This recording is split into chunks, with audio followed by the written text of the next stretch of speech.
መልካቾቻችን አድማጮቻችን እንደተለመደው የገባችሁ ላይክ በማድረግ ሌሎችን ወዳጆቻችንን ጋብዟቸው ላይክ የሚለውን በመጫን ማለት ነው እናንተ ስትጫኑ እነሱ ኖቲፊኬሽኑን ይመለከቱታል ይገባሉ ማለት ነው አልጎሪዝሙ ያሳያቸዋል ስለዚህ ላይክ ማድረግ አትርሱ ተመልካቾቻችን አድማጮቻችን እኔ ቀጥታ ወደ መረጃዎቼ ሰላም ጤና ይስጥልን ተመልካቾቻችን ከአንከር ሚዲያ ዝግጅት ክፍል ያክብሮ ሰላምታችን እናቀርባለን በተራዘመ ውጊያ ወይም በተራዘመ ትግል ያማራ ህዝብ እንግዲህ አሁን እየደረሰበት ያለው መርዘርፈ ብዙ ጭቆናዎች ሆን ተብሎ በአገዛዙ የሚፈጸሙ በደሎች አሉ የእርዳታ እህል እንዳያገኝ መድኃኒት እንዳያገኝ ክልሉን በጭቆና ስር ማቆየት ማድቀቅ ይሄ እንደ አንድ ስትራቴጂ ተወስዶ በተለይም ደግሞ ከፋኖች ለመነጠል ይሄንን ዘዴ እየተጠቀመ ያለ መሆኑን ነው መረጃዎች የሚያመለክቱትና በእርግጥ ከጀመራችሁ ገና 2 ዓመት ነው ብዙ ዓመት ትግል እንዳለው ልምድ እንዳለው ነው እየታገላችሁ ያላችሁት ነገር ግን ከስርዓቱ ባህሪ አንፃር ስርዓቱ ከፈጠረው አጠቃላይ ጭቆና አንፃር በአማራ ህዝብ ላይ ሆን ብሎ ነገሮች ወደ ክልሉ እንዳይገቡ የኢኮኖሚ አውታሮችን በማውደም መሰረተ ልማቶችን በማውደም በእናንተ ላይ ህዝቡ እንዲማረርና በእናንተ ላይ እንዲነሳ ለማድረግ የተለያዩ ስራዎችን እየሰራ ይገኛል ከዚህ አንፃርም ነው ፍጥነት ያስፈልገዋል ብለው አስተያየት የሚሰጡ የእናንተን አዘገምተኛ ሂደት ነው ብለው እንደዚሁ ተመሳሳይ አስተያየት ለሚሰጡት ምናልባት ምላሻችሁ ምን ሊሆን ይችላል ማለቅ አለበት ጦርነቱ እሱ ግልጽ ጉዳይ ነው ማለቅ አለበት መጨረስ አለብን ቶሎ ማሸነፍ አለብን ምክንያቱም የህዝባችን ሰቆቃው መንግልቱም ጠላት በሚለው ኃይል እየደረሰበት ያለ መገለል ከርዳታ ከህክምና ጀምሮ መቋረጦችን ለማስቆም ሲባል ማሸነፍ አለብን እንጂ ትግል ማቆም አለብን ግን ማለት አይደለም እና አማራ ምን ያህል አመት ተሰርቶበታል ይሄን ነው አንደኛ ምን ያህል አመት ተሰርቶበታል እንዳይደራጅ ምን ያህል አመት ተሰርቶበታል እርስ በርሱ እንዳይግባባ ምን ያህል አመት ተሰርቶበታል ምን ያህል ፈሰስ ተደርጎበታል ሊያስቡ ሊያግባቡ የሚችሉ ማዕከል የምንላቸው ስንት አርበኞችን በምክንያትም ያለ ምክንያትም ማጠናል ያ ነገር ባንዴ አይገነባም ትግል ነው እኮ ጉዳዩ ትግል ነው ስሙ ራሱ ትግል ደግሞ ባንድ ቀን ሊያልቅም ይችላል አይደለም ቀደም አንስቼዋለሁ ማለቅ ቢኖርበትም ግን ስራዎችን ሰርተን ስር ነቀል በሆነ መንገድ ለመላው ኢትዮጵያ የሚበጅ ስርዓተ መንግስትን መገንባት አለብን በዚህ ደግሞ ሂደት ላይ ደግሞ በየዘርፉ የሰገሰጋቸው አስቸጋሪ ኃይሎች ስላሉ እነሱን ማንጣፈፍና በህዝብ አይን እንዲታዩ ማድረግ ያስፈልጋል ለህዝብ ጆሮ ማሳየት ያስፈልጋልና እነዛ ስራዎች ተሰሩ መቻል ያስፈልጋል በቃ ለዱ ስራ ማራም ያስፈልጋል ድጋፎች ገባቸው ከዚያ ውጪ ተረዘመ ልንል እንችላለን አንደው እስኪ አንድ ነገር ላንሳ ህወሓት ታግሎ ባወጣው ውጤት ጸረ አማራ የሆነ ዘመቻዎችን ቢያው ማታገያ አላማው አማራ ጠላታችን ነው ብሎ የተነሳ ቢሆንም 17 ዓመት ታግሎ ነው ያሸነፈው እኛ ለነጻነት የወሰደውን ያህል ጊዜ ሊወስድ ይችላል እንዴት ልናሳጥረው እንችላለን መግባባት ሁሉም አማራ ከመጠበቅ ይልቅ እያንዳንዱ የቻለውን ያክል ጠጠር በመወጥሮ ለማና ደራሚ ሰጠና አማራ ነጻነት ወጥቷል ያልወጣው መታገል አለበት ያልደገፈው መደገፍ አለበት አይገባም ይሄን ምለው ነው ባለቤት ስለሆነ የህዝብ አካል ስለሆነ ህዝቡን የኔ አካል ስለሆነ ስለዚህ ሊረዝም ይችላል ረዝሟልም ግን 2 ዓመት ነው የቆየ ነው በዚህ ትግል ሂደት ውስጥ አንዳልኩ 17 ዓመት ታግለዋል ያውም ደግሞ እንደ ህዝብ ተለይተው ጥፋት ሳይታወጅባቸው ወይም ደግሞ መታገያ ሐሳባቸው ስልጣን ሆኖ እኛ መታገያ ሐሳባችን ነጻነት ነው መታገያ ሐሳባችን ህልውናችን ማረጋገጥ ነው መታገያ ሐሳባችን ህልውናው አደጋ ላይ ሆኖ ተኛ ተብሎ ሲተኛ የኖረ ያን ያክል አስተሳሰቡ እንዲደክም የተሰራበትን ጫና የተሰራበትን ህዝብ ይዘን ነው ስለዚህ እንዳይደራጅ ሳይፈቀደለት ብዙ ጫና ሲደረግበት የነበረ መደራጀትን አብሮ መታገልን መጽናትን እያስተማሩ ማሸነፍ ያስፈልጋልና ሂደቶች በዚህ መንገድ የራዘሙ ቢመስልም ይሄን ነው እንግዲህ አሁን ፖለቲከኞች ላይ የሚያሉ ሰዎች አጭር ሐሳብ አጭር ድል ከመጠበቅ ይመስለኛልና ይሄን የሚሉትኝ ለኔ መስራት ያለብን ነገር እየሰራን እንዳለን ነገ መስራት የሚጠበቅብን ብዙ እዳ እንዳለ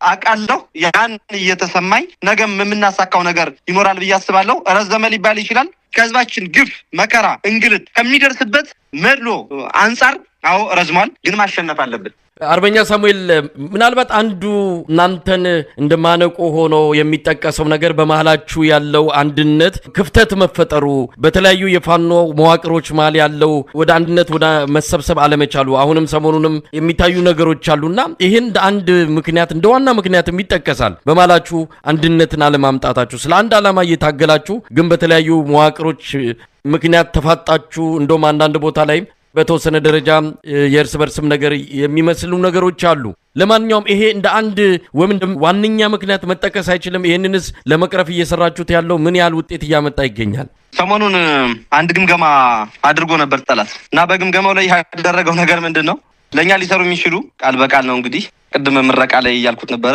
ለኛ ሊሰሩ የሚችሉ የጽንፈኛ ኃይሎችን የተበጀተላቸውን በጀት ቶሎ ፈሰስ ማድረግ አለብን እያለ ገምግመዋል። እነዚህ ተላላኪ ጀነራሎቹ ከነ አረጋ ምናምን ጋር ሆነው ማለት ነውና ልክ ነው። አንድነቱ አለመሆኑ ነው። አሁን ጉዳዩ ምንድነው? እንደው የተወሰኑ መደናገሮች የገጠማቸው ወንድሞች እንዳሉ ይሰማኛል። ለአንድ ዓላማ እየታገላችሁ፣ አዎ መሬት ላይ የሚታገለው ፍጹም ለአንድ ዓላማ ነው የሚታገለው፣ ዋጋ የሚከፍለው የሚደክመው። ነገር ግን ከአሁን በፊት በአንድም በሌላም መልክ የከሰሩ ፖለቲከኞች፣ ተልዕኮ ያላቸው አካላት ፈልገው የገቡት ዓላማ ግን አጋጣሚውን የመጠቀም እንጂ የትግል መንፈስ የተነቃቃበት ቦታ ላይ ሄዶ መተከል እንጂ እውነት በትክክል እኛ ለወጣንበት ዓላማ የወጡ አይደሉም። የእነኛ ሰዎች ከአሁን በፊት በሚዲያም በተለያየ መንገድ ያላቸው የስም ግንባታ ወንድሞቻችን የተወሰኑ አካላትን ብዥታ ፈጥሮ ከጎናቸው አሰልፏል። እሱ የፈጠረብን ነገር ነው። እውነት ነው። አንድነት አለመምጣቱ፣ በአንድ አለመሰለፉ ነው። ያም ሆኖ አሁን በጎጃም፣ በወሎ፣ በሸዋ፣ በጎንደር ያሉ አደረጃጀቶች ምናልባት አንድ መዋቅር ይሰራሉ የሚል ሀሳብ አለኝ። ክፍተቱ እሱም ሰፊ ክፍተት ነው። እሱንም መስራት ይጠበቅብናል። የሚጠበቅብንም ኃላፊነት ነው። ይሄ የታወቀ እንደሆነ የሚያው ይታያል። የገጠሙን ችግሮች ደግሞ በመሀል እንግዲህ አጀንዳዎችን ይዘው እየመጡ በየጊዜው በተራ ራሳቸውን የሚገልጡ ስውር ኃይሎችም ትግል ውስጥ ስለተቀላቀሉ ነው። እንዳልኩ አቤቱ ሲነሳ፣ ህዝቡ በአጠቃላይ አመፅ ሲነሳ በየቀጠናው ያለው አማራ ነኝ ያለው ሁሉ ነው የተነሳውና አንተ አትታገልም አንተ ትታገላለህ ብለህ የመከልከልም የማጥራት ምድሉ አልነበረንም። ስለዚህ ስም የነበራቸው ሰዎች ከፊት ቀደሙና ብዙውን እያደናገሩ አስቸጋሪ ሆነው ቆይተውብናልና እሱም ጭምር ነው ያ አንድነቱ እንዳይመጣ አድርጎ አስቸግሮን የቆየ። ምናልባት እንግዲህ እግዚአብሔር ከፈቀደልን እየተሰሩ ያሉ ስራዎች አሉ፣ ይሳካልናል ብለን እናስባለን። በቅርቡ እንግዲህ አንድ አማራዊ አደረጃጀት ተሰርቶ ይፋ ይሆናል የሚልም ሀሳብ አለኝ። እንግዲህ አርበኛ ሳሙኤል፣ ሌላው የአገዛዙ የፕሮፓጋንዳ ጉዳይ ነው። ሰሞኑንም ሌተናል ጀነራል ማመር ተሰማ የሰጡት ቃለ መጠይቅ አለ። እናንተን በጎጃምና በጎንደር ያሉትን የጽንፈኛ ኃይሎች በከፍተኛ ደረጃ ምንድነው ከጥቅም ውጭ አድርገናቸዋል፣ ወደ ንዑስ ሽፍታነት እንዲቀየሩ ተደርገዋል። ስለዚህ መማር ማስተማሩ ማጠቃላይ የሰላሙ ሁኔታ ተመልሷል ነው። አረጋ ከበደም ይህንን በተመለከተ መግለጫ ሰጥቷል። የሰላሙ ሁኔታ ተመልሷል፣ ማጠናከር ነው የሚቀረን ነው። በምክር ቤትም ተመሳሳይ ነው የሚሰጡት መግለጫና በአጠቃላይ መንግስት ለመምሰል የፋኖን ሚና መቀነሳቸውን፣ ፋኖ በአሁኑ ሰዓት ከሽፍታ ያነሰ ቁመና ላይ እንዳደረሱት አድርገው ክልሉን መቆጣጠራቸውን ይገልጻሉ። እንደው በነሱ አንጻር እንኳን ባይሆን የእናንተ ድምፅ መጥፋት፣ የእናንተ እንደ በፊቱ አይነት በዛ ፍጥነት ከተሞችን እየተቆጣጠራችሁ ቦታዎችን እየተቆጣጠራችሁ ያ ወሬ ከጆሮ ላይ መጥፋቱ የነሱን መግለጫ ትክክለኛነት የሚያሳይ እንደሆነ በብዙዎች ዘንድ እየተረዱት እንዳለን የተገነዘብኩት። እዚህ ላይ ምን ማለት ይቻላል? እውነት እንደሚሉት መሬት ላይ ያለው እነሱ ምላስ ላይ ካለው ጋር የሚገናኝ ነው ወይስ ምንድን ነው ትክክለኛው ነገር? እውነት የምልህ መሳይ ምናልባት 2016 ነሐሴና መስከረም ከነበረው የተለየ ነገር የለም። ምናልባት እንግዲህ የወረዳ ከተሞች ምናምን ላይ እንትን ማለት ሊሆን ይችላል። ከዚያ የዘለለ ግን ምንም የተለየ ነገር የለም። አብዛኞቹ 90% የሚሆኑት ቀጠናዎች አሁንም በፋኖ አስተዳደር ስር ነው ያሉት። ምንም የተለየ ነገር የለውም። ምናልባት ቦታው ላይ ለለለ ሊያደናግር ይችላል እንጂ ህዝቡን ሊያደናግረው አይችልም። የኛ አደረጃጀቶች፣ የኛ ቀበሌ አስተዳደሮች፣ የኛ ወረዳ ተወካዮች ናቸው እንግዲህ ቀጠናዎችን እያስተዳደሩ ያሉና ችግሩ ምንድነው? የሚዲያ ክፍተት ሊሆን ይችላል። ምናልባት ዛሬም እኔ ብዙ ስራዎች ስላሉብን ድምጻችን አጥፍተን መስራትም ጭምር ስላለብን ወደ ሚዲያ ወጡ ሀሳብን ማንሳቱን ጭራሽ አልፈለግነውም ነበረ። ምናልባት አሁን ዛሬ ይህንን ሀሳብና ጥያቄ ስታነሳልኝ አስፈላጊ ነውም ብዬ ስላሰብኩ እንጂ ስራዎች መስራት ላይ ብቻ ማተኮርና ስር ነቀል ለውጥ ማምጣት ያስፈልጋል የሚል ሀሳቦች አሉን በእኛ በኩል እና ከዚህ አንጻር ካልሆነ በተቀረ ሚዲያዎች ደግሞ ጉዳይ ተኮር ሚዲያዎችን ስለማያነሱ የምር ትክክል አናሊሲስ እየሰሩ ለማህበረሰቡ ተደራሽ ስለማያደርጉ ሊመስል ይችላል እንጂ ይሄ ምንም እውነትነት የሌለው ነገር ነው። የት ላይ ነው የብልጽግና አስተዳደር በነጻነት ሊንቀሳቀስ የሚችልበት? ምናልባት አልፎ ወረዳ ከተማዎች ላይ ከተማዋ ላይ ብቻ ተቀምጧል። ከዛ ውጭ የዘለለ ነገር የለም። በወጣ ቁጥር ይመታል፣ በወጣ ቁጥር ይገጠማል። አንድ ወረዳ 30-40 ቀበሌ ቢኖረው አንድ ቀበሌ ላይ ሊቀመጥ ይችላል። የተከማቸ ኃይል ይዞ የቡድን መሳሪያዎችን ይዞ አንድ ቀበሌ ላይ ሊቀመጥ ይችላል። አንዲት ቀበሌ ወይም የወረዳዋ ቀበሌ መሀል ላይ ሊቀመጥ ይችላል። ያንን በተፈለገው ጊዜ እየተሄደ ጥቃት እንደሚደረስበት ይታወቃል። ከዚህ የተለየ ምንም ነገር ማድረግ አልቻለም። ምናልባት እንግዲህ ላለቆቻቸው ማስተላለፍ ፈለጉት ነገር ላየው የምችለው እንጂ ምክንያቱም ምንም የተለየ ነገር የለም። አምና ከነበረው ምንም የተለየ ነገር የለም። አሁን በመመዝነው እንግዲህ አርበኛ ሳሙኤል በመጨረሻ ምን መልእክት አላችሁ? ያው ትግሉ አሁን በዚህ ደረጃ ላይ ይገኛል። የኢትዮጵያ ሕዝብም እውነት ለመናገር የተለያዩ መልእክቶችን እየተቀበልን ነው። ከጂንካ አንስቶ አርባ ምንጭ እስከ ቤንች ማጂም በተለያዩ የኢትዮጵያ አቅጣጫዎች በደቡብም በምስራቅም በምዕራብም ያለው የፋኖን ትግል እንደ አንድ መስፈንጠሪያ ይጠቀሙታል። እንደው የት ሄደን አግኝተናቸው እንቀላቀል የሚሉ አሉ። በአንዳንድ ቦታዎች ላይም እንደዚሁ የፋኖ አደረጃጀቶች ከአማራ ክልል ውጭም እየተቋቋሙ እንዳለ እንሰማለን። እንደው መልእክት አላችሁ? በተለይ አሁን ወሳኝ ጊዜ ላይ ነው። አገዛዙም መዳከሙን ራሱ እየገለጸ ነው። በተለያየ መልኩም እየሰማን ነው። ምንም እንኳን አልፎ አልፎ በፕሮፓጋንዳ ሌላ ነገር ቢናገሩም ውስጥ ለውስጥ የሚሰሙት ነገሮች አገዛዙ በከፍተኛ ወታደራዊና ፖለቲካዊ ቀውስ ውስጥ እንዳለ ነው። ስለዚህ ብዙ ነገሮች ወደፊት ይጠብቃቸዋልና መልእክት ምን አላችሁ? አመሰግናለሁ መሳይ። መጀመሪያ ደረጃ እንግዲህ በየቤቱ በየከተማው በየቀበሌው የዚህን ትግል አስፈላጊነት እያወቀ አዳኝ የሚጠብቀውን ማህበረሰባችን ወጣቶችን የዚህ ዘመን ታሪክ ተጋሪ እንዲሆኑ ጥሪ ማቅረብ ፈልጋለሁ። ትግል ነው አልጋ ባልጋ የማይሆን እንደሆነ ጠብቀው ዋጋ ከፍለው ተርበው ተጠምተው ውጤት ለማምጣት አስበው ወደ ትግል እንዲወጡ ጥሪ ማስተላለፍ እፈልጋለሁ። ምናልባት ሰኞ ወጣው ማክሰኞ ይገባሉ የሚለው የንቀት ቃል መተግበሪያ የሆነውም እንደው በታሪክ ተወቃሽም እንዳይሆን ጊዜው አይደለም። አሁን ጊዜው አይደለም። የምንቀመጥበት ጊዜ አይደለም። አሁን ወጣቱ ትውልድ አማራ ሆኖ ከቤት የሚቀመጥበት ጊዜ አይደለም። እውነት ለመናገር እንዳለበት የህልውና ስጋት ማለት ነው የሚቀመጥበት አሉባልታ የሚሰማበት ጊዜ አይደለም። ለማህበረሰቡ ማስተላልፈው መንግስት ፐርፐዝሊ ያሰራጫቸው ማህበረሰቡን እያዘረፈና እያስገደለ ወይም ወንጀል እያስፈጸመ እሱ በሚቀጥራቸው ግለሰቦች በውስጥ ደግሞ ይህን አደረገ የሚል የማሰላቸት ወሬ ሊያሰማራ ስለሚችል ስለሚያደርገውም ጭምር በተለይ ሚዲያ ሳተላይት ሚዲያም ዲጂታል የሆኑ ሚዲያዎችን በማያገኙ ቀጠናዎች ላይ አካባቢዎች ላይ ይህንን ስለሚሰራ ጆሮ እንዳይሰጥና ይልቁንም ታጋይነቱን እንዲያሳይ የተለመደ ታጋይነቱን እንዲያሳይ ነው። ሌላው ከአማራ ክልልም ውጭ በየቀጠናው ያሉ በየዞኑ በየክልሉ ያሉት መነሳሳቶች ይሄን ትግል መጀመር መቻል አለባቸው ብዬ አስባለሁ። የአማራን ህዝብ ላይ ዛሬ የህልውና ስጋት የሆነው ስርዓት ነገ ለነሱ ስጋት ማይሆንበት ምንም ምክንያት የለም። ለሁሉም ኢትዮጵያ ምትበጅ ኢትዮጵያን መስራት ይገባናል ብዬ አስባለሁ። ያን አይነት ጥበቃ ማድረግ የሚችል መንግስት መስራት አለብን ብዬ አስባለሁ። ይሄ ደግሞ ብቻውን የአማራ ብቻ ኃላፊነት አይደለም ብዬ ነው የማስበው። የሁሉም ኢትዮጵያ ኃላፊነት ነው። ስለዚህ በፋኖነት መንፈስ በሀገር አዳኝነት መንፈስ ይሄን ጥቁር ፋሽስት የሆነ ስርዓት በመጣል የበኩላቸውን አስተዋጽኦ እንዲያበረክቱ ጥሪ አቀርባለሁ። ዋጋ እየተከፈለ ነው ትግል የሚደረገው። ማህበረሰቡን ማንቃት ማታገል ይሄን እንግዲህ የህልውና ትግል ፍሬ አፍርቶ ስር ነቀል በሆነ መንገድ ነቅሎ ለሀገር የሚበጅ ስርዓተ መንግስት መገንባት ስላለብን መነቃቃቶች ጥሩ ናቸው። ተበረታቶ መቀጠል አለበት የሚል መልእክት ማስተላለፍ ፈልጋለሁ። ወንድሜ በጣም ነው ማመሰግነው። አርበኛ ሳሙኤል ባለድል የአማራ ፋኖ አንድነት በጎንደር ምክትል ሰብሳቢና ወታደራዊ አዛዥ፣ በአንከር ሚዲያ ታዳሚው ስም ከልብ ነው ማመሰግነው። እግዚአብሔር ይስጥልኝ። እኔም አመሰግናለሁ ወንድሜ፣ እግዚአብሔር ይስጥልኝ። ፋኖ ስቲበል በተደጋጋሚ ህዝቡን ስታወያይ የተለያዩ ቪዲዮዎችንም ተመልክቻለሁ። አሁን አብይ አህመድ ምርጫ አካሂጃለሁ ብሏል። አማራ ክልል ምንም የተጓደለ የለም የሆኑ 8 ምርጫ ጣቢያዎች ካልሆኑ በስተቀር በአማራ ክልል የህዝብ ተወካዮች ምክር ቤትም የክልል ምክር ቤትም ምርጫ ተካሂዶ ውጤቱን በአሸናፊነት አጠናቀናል ብለው መንግስትን ይመሰርቱ የክልልም የፌዴራልም የተዘጋጁ ነው። እናንተ ደግሞ ብዙ አካባቢዎችን ተቆጣጥሯቸዋል። ይሄ ያልመረጠ ምን እያለ ነው? እንደው በአሁን ሰዓት ምርጫ ድምጽ አልሰጠም፣ ተወካዮቹን አልመረጠም። ነገር ግን በስሙ ሌላ አካባቢ የተመረጠ ይሁን የሚታወቅ ነገር የለም። በስሙ ግን ተወካዮች በክልልም ሆነ በህዝብ ተወካዮች ምክር ቤት ሊገቡ ነው። ህዝቡ ምን ይላል? አሁን ስታናግሯቸው ስታወያዩቸው በዚህ ወቅት ላይ እንደው አንድ መሰረታዊ ነገር እንድትይዝልኝ የምፈልገው አማራ ክልል ውስጥ 90% የሚያክለው ቀጠና የተቆጣጠረው ፋኖ ነው። ከዛ ውጪ አስፋልት ዳር ለዳር ያሉ ከተሞችን መከላከያ ሰራዊት ይዞ በመከላከያ ሰራዊት የታጀበ አመራር ነው ያለው። እንግዲህ ከተሞች ላይ ከዚህ ሁኔታ ተነስተህ ምን አይነት ምርጫ ሊካሄድ እንደሚችል መገመት በጣም ቀላል ነገር ነው። ከተሞችን ብንመለከት በፈለግን ሰዓት ላይ ገብተን የምንወጣባቸው ከተሞች ናቸው። ህዝቡን ብትመለከት ህዝቡ ምርጫነት ምን ሲያደርግ ነው የዋለው?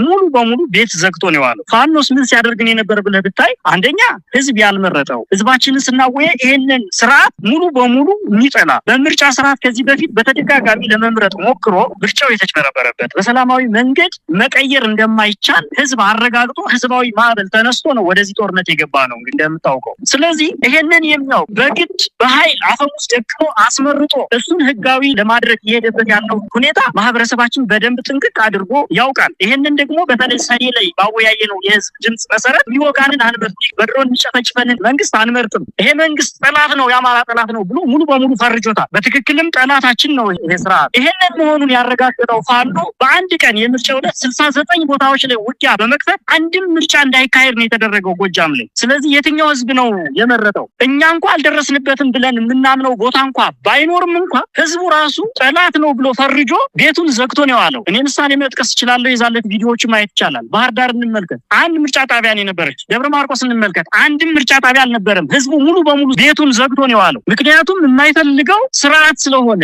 ይሄን ስርዓት ተመረጥኩ ብሎ ቢል ነገ በድሮን ነው መልሱን የሚሰጠው። በድሮን እናቱን ነው የሚገድል፣ በድሮን ቤተሰቡን ነው የሚገድል፣ በድሮን እህሉን ቤቱን ነው የሚጨፈጭፈው። ይሄን ህዝብ አልመርጥም ብሎ ቤቱን ዘግቶ የነበረበት ሁኔታ ነው ያለው። ስለዚህ እየመከረም ያለው ለፓርላማ መቀመጣለሁ ያለው የራሱን አሻንጉሊት ለማስቀመጥና መንግስት መሰረታለሁ ብሎ ቀጣይ 5 አመቱን በራሱ መንገድ የተመረጥኩ ነኝ ብሎ ለዓለም መንግስታት ለማሳየት እንጂ ህዝቡማ መረረኝ ካለ ይሄው 8 አመት አልፎታል። ህዝቡማ በቀኝ ካለ ብሎ ከወጣ ሎጂስቲክን መረጃም ሁሉ ነገራችን ልብሳችን ዱርሳችን ሆኖ ሸፍኖ የያዘንማ ህዝቡ ነው። ስለዚህ ቀኝ ካለ ከአብይ አህመድ ጋር በጣም ብዙ ጊዜው ነው። ህዝቡም የሚለው ይሄንን ነው። በቃ ይሄ ስርዓት እንዲወገድለት ያለ የሌለ ነገሩን ድጋፍ እየሰጠን እየታገልን ያለ ነው በህዝብ አቅም እንጂ ፋኖ ምን አለው አምርቶ አዝምሮ እኮ አይደለም። ህዝባችን የያዘን የከተማው ህዝብም ከኛ ጋር ነው። ሙሉ በሙሉ በሚባል ደረጃ ዝጋ ስንለው ይዘጋል፣ መኪና አቁም ስንለው ያቆማል፣ ሱቁን ዝጋ ስንለው ይዘጋል። የትኛውንም እንቅስቃሴ አማራ ክልል ውስጥ እያደረግን ያለ በእኛ ፍቃድ ብቻ ነው። ስለዚህ ምርጫው ሙሉ በሙሉ በሚባል ደረጃ አልተደረገም። ማንም የመረጣ አካልም የለም። ፌክ የሆነ የማስመሰል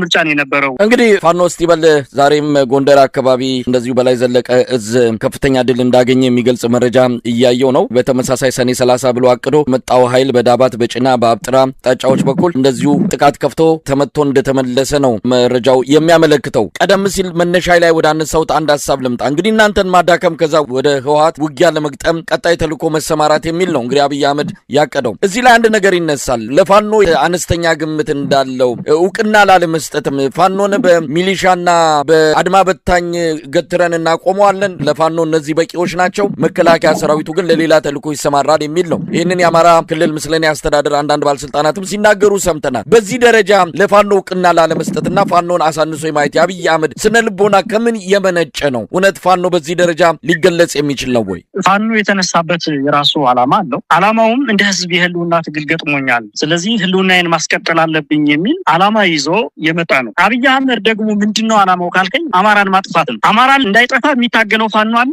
ለማጥፋት የሚታገል ደግሞ አብይ አህመድ ስርዓት አለ። ስለዚህ እንዲጠፋ የተፈረጀበትን ህዝብ ለመታገል እውቅና ይሰጣል ብዬ አብይ አህመድ አላስብም። በፍጹም እንደዛ አይነት እውቅና ይሰጣል ብዬ አላስብም። በተግባር ግን 3 አመት ሙሉ አብይ አህመድ የአማራ ክልልን ቦታ 90% ሙሉ በሚባል ደረጃ ፋኖ ተቆጣጥሮት እንደሚገኝ እርግጥ ነው። ጀነራል ሳይቀር ኮሎኔሎች ሳይቀር የተደመሰሱበትን ቦታ በዚህ ልክ ተደራጅቶ በምሁራን ብቁ በሚባሉ አዋቂዎች ተደራጅቶ ያለን አካል እውቅና እንዲሰጠው አብይ አህመድ አይደለም የሚፈልገው። ፋኖ እውቅና የሚያገኘው በክንዱ ነው። ፋኖ እውቅና የሚያገኘው ስልጣኑን በማስወገድ እንጂ አብይ አህመድ ስለናቀው ወይም ደግሞ አብይ አህመድ እውቅና ስላልሰጠው ምንም የሚቀርበት ነገር የለው። ይሄንን በተግባር ነው የምናሳየው። እንግዲህ 3 አመት ሙሉ በመደራጀት ራሳችንን ወደ አንድ ማዕቀፍ በማምጣት ጊዜ ፈጅተናል። ከዚህ በኋላ ግን አንድ ድርጅት መስርተናል። አፋብን የሚባል ድርጅት መስርተናል። ቀጣይ የሚሆነው እንግዲህ በጋራ አብይ አህመድን አቅሙን መገዳደርና ሙሉ በሙሉ ስልጣኑን መረከብ ይሆናል ማለት ነው። ይሄንን የማይፈልገው አማራ ተወካይ አለው፣ አማራ ሰው አለው፣ አማራ በብቁ ሁኔታ ተደራጅቷል ተብሎ እንዳይታመን። ምክንያት ደግሞ ካልከኝ አማራ የሌሎች ብሔር ብሔረሰቦችም ጭምር ተስፋ ስለሆነ ያ ተስፋ እንዳይታያቸው፣ ኦሮሞ እንዳይታየው፣ ቤንሻንጉሉ እንዳይታየው፣ ደቡቡ እንዳይታየው አማራ እንዳልተደራጀ ለማሳየት የሚያደርገው ፕሮፓጋንዳ እንጂ የአብይ አህመድን ሰራዊት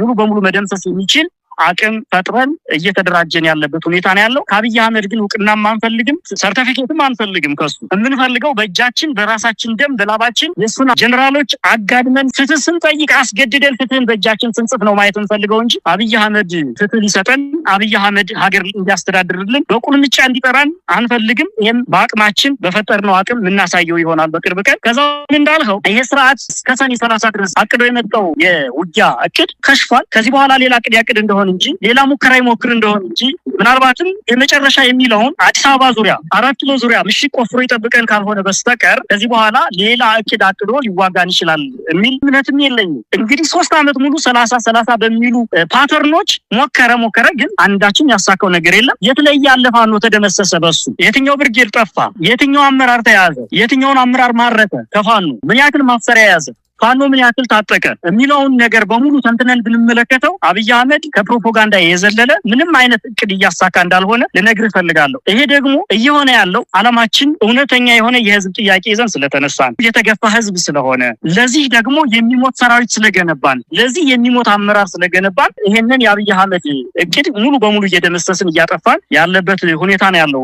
በሳይ በመጨረሻ ፋኖ እስቲበል ለህዝቡ የምታስተላልፉት መልእክት ካለ ይሄ ክረምት ወሳኝ ጊዜ ነው የሚል ነው። አብይ አህመድም በዚህ ክረምት ጥቃት እንዳትሰነዝሩ አስቀድሞ እናንተም ማዳከም በሚልም ነው ሰኔ 30ው ዘመቻ የተከፈተው። ያለፉትን 3 ዓመት ሂደታችሁን ገምግማችሁ በቀጣይ ስር ነቀል በሆነ መልኩ ከፍተኛ ወታደራዊ ዘመቻ የምታደርጉበት እንደሆነም በተለያየ መልኩ እንሰማለን። ለማንኛውም በመጨረሻ የምታስተላልፉት መልእክት ካለ በዚህ በክረምቱ የአየር የበላይነት ነው አብይ አህመድ በፋኖ ላይ እየወሰደ ያለው። እሱን በተለያዩ መንገዶች እየተቋቋም ነው እንደሚገኝ ማንም ሰው ያውቃል። ነገር ግን እኔ ለህዝቡ አሁን ላስተላልፍ የምፈልገው ነገር ክረምት ነው። ክረምት ደግሞ ምቹ ሁኔታ ነው። እሱም ይሄን ያውቃል። በዚህ ውስጥ ሊደረጉ የሚችሉ በርካታ ኦፕሬሽኖች ይኖራሉ። ከዚህ ውስጥ ከጎናችን እንዲሆን። ሁለተኛ ነገር አሁንም የአብይ አህመድን ስልጣን ለማስጠበቅ ሚኒሻም ይሁን አድማ ብተና ይሁን ማንኛውም ታጣቂ አካል ወደ የትኛውም አቅጣጫ ከመዝመቱ በፊት ከአማራ ፋኖ ጋራ እንዲቀላቀልና ህዝቡንም እንዲታደግ ራሱንም እንዲታደግ ስል ጥሬ ነው ማስተላለፈው። በተለይ ይሄ ያልገባው ሚኒሻ በሆድ እየደለለ በመሬት እየደለለ ሚኒሻን እየያዘ ያለበት ሁኔታ ነው። አሁንም ዳግም ከገዛ ህዝቡ ጋራ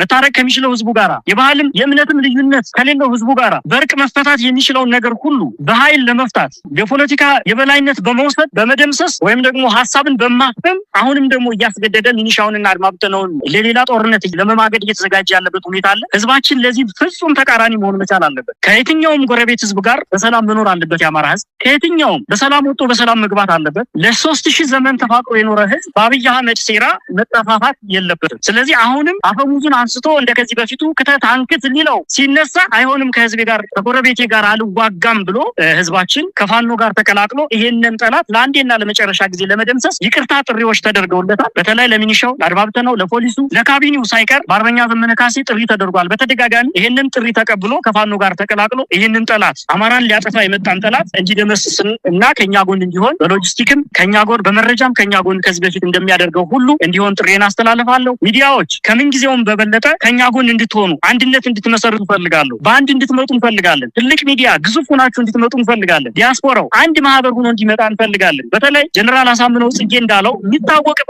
አንድ ትልቅ ሌጀንድ የሆነ አባባል አለ፣ አንድ ሁኑ የሚል ጀነራል አሳምነው ጽጌ። ስለዚህ በየትኛውም መስክ አንድ እንድንሆን እንፈልጋለን። ፋኖ አንድ ሆኖ አሁን ሚዲያው አንድ እንዲሆን እንፈልጋለን። የዲያስፖራ ማህበራት አንድ እንዲሆኑ እንፈልጋለን። በኢኮኖሚ ዳብራችሁ የአማራ ህዝብ ባንክ እንዲኖረው ታንክ እንዲኖረው ሁሉ አንድነት የግድ ነውና አንድ ሆናችሁ እንድትመጡ እንፈልጋለን። መልእክት ይሄ ነው። እጅግ አመሰግናለሁ። መሳይ በጣም ነው የማመሰግነው። ፋኖ አርበኛ እስቲበል አለሙ የአማራ ፋኖ ብሔራዊ ንቅናቄ ቴዎድሮስ እዝ ምክትል የህዝብ ግንኙነት ክፍል ኃላፊ፣ በአንከር ሚዲያ ታዳሚዎች ስም ከልብ በማመስገን እሰናበታለሁ። ጊዜ ይስጥልኝ። አመሰግናለሁ መሳይ።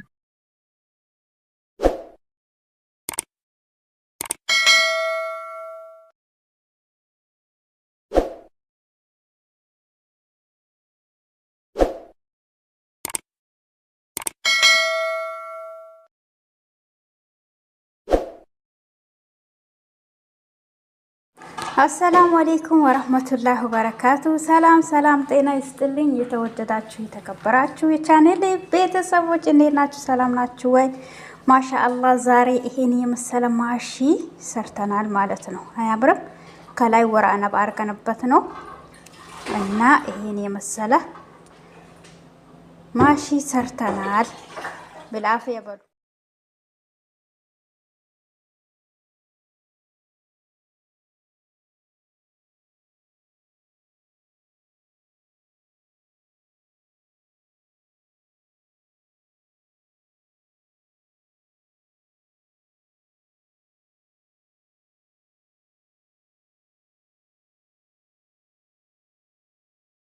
አሰላሙ አለይኩም ወራህመቱላሂ ወበረካቱ።